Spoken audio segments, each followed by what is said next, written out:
maanta waxaa muddo 2 sano ah laga joogaa markii la doortay madaxweynaha talada haya ee Maxamed Cabdulaahi Maxamed Farmaajo. sanad guuradii labaad ee madaxweynaha meelaha ay degan yihiin dadka barakacayaasha iyo goobaha caasimadda ayaa laga fuliyay baaritaano caafimaad oo lacag la'aan ah oo bulshada danyarta ah loo sameeyay. waa markii labaad ee madaxweyne Maxamed Cabdulaahi Maxamed Farmaajo madaxweynaha Jamhuuriyadda Soomaaliya sanad guuradiisii labaad uu deeqa caafimaad oo lacag la'aan ah ugu gargaaro bulshada Soomaaliyeed kuwada nugul ee ka kala yimid kaamamka dadka barakacayaasha ee magaalada Muqdisho. halkan waxaa maanta taagan qayb ka mid ah bulshada Soomaaliyeed ee ku nool magaalada Muqdisho, waana dadka ugu nugul ee magaalada ku nool, waxaana halkan lagu samaynayaa baaritaano caafimaad iyo dawooyin lacag la'aan ah. dadka danyarta ee ka faa'iideystay baaritaanada caafimaad iyo daweynta lagu maamuusayay sanad guuradii labaad ee ka soo wareegatay doorashada madaxweynaha dawladda ayaa waxaa gargaarkaasi u fidiyay xafiiska madaxweynaha Soomaaliya. waa maxadsantihiin madaxweynaha daawo noo keenay maanta, ilaahay khayr ha siiyo. daryeelkan wax badan suugeynay bulsho daalanaa maanta daalanaa madaxana waxyaabo badan dadka waa ka mid qaade, laakiin haddii daryeelkan meel walba laga helayo inuu noo zaa'idiyo yaan ka jeclahay madaxweynaheena. xafladiisana oo ku soo dhaweynaya kama xume ilaahay asagana hallibaani siiyo.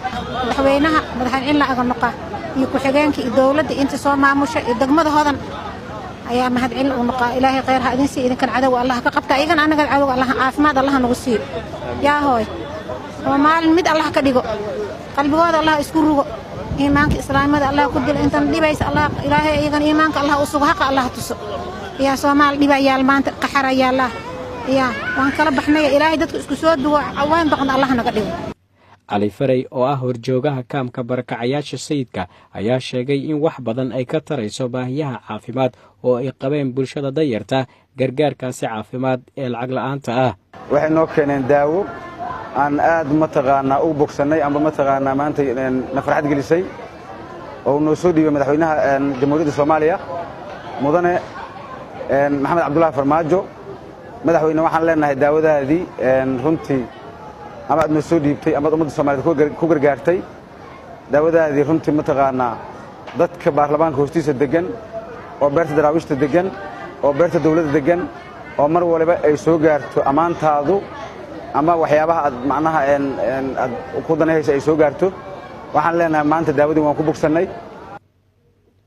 Dictoriso Qatar Cabdulaahi Xasan oo ka mid ah dhaqaatiirta fulisay baaritaanada iyo daweynta oo ay madaxtooyada ugu deeqday dadka nugul ee barakacayaasha ayaa ka warbixisay dadka qaatay iyo goobaha ay ka fuliyeen adeegyadaasi. maanta waxaa joognaa adeeg caafimaad oo laga qabanayo xafiiska madaxweynaha oo nagu tabarucay madaxweynaha oo maalgeliyay.